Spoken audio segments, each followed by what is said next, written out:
বন্দে পুরুষোত্তমম। সকলকে আমার আনন্দিত জয় গুরু। ঘুম, আমাদের কতটা ঘুমের প্রয়োজন, পরম দয়াল শ্রী শ্রী ঠাকুর কি বললেন? শ্রী শ্রী ঠাকুর বলছেন, আমি এমনও দেখেছি যে 10 মিনিট ঘুমে যেন 5 ঘন্টা ঘুমের কাজ হয়ে যায়। কোনো ক্লান্তি থাকে না, এভার ভাইটালাইজড, সর্বদা সঞ্জীবী।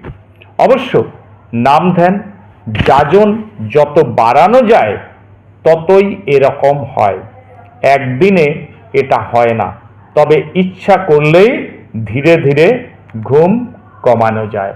পরম দয়াল শ্রী শ্রী ঠাকুর বলছেন, ঘুমাও তুমি ততটুকুই, অবসাদ না আসে জাগ্রতই বর বিধাতার জড়ত্ব যার নাশে। জয় গুরু, বন্দে পুরুষোত্তম।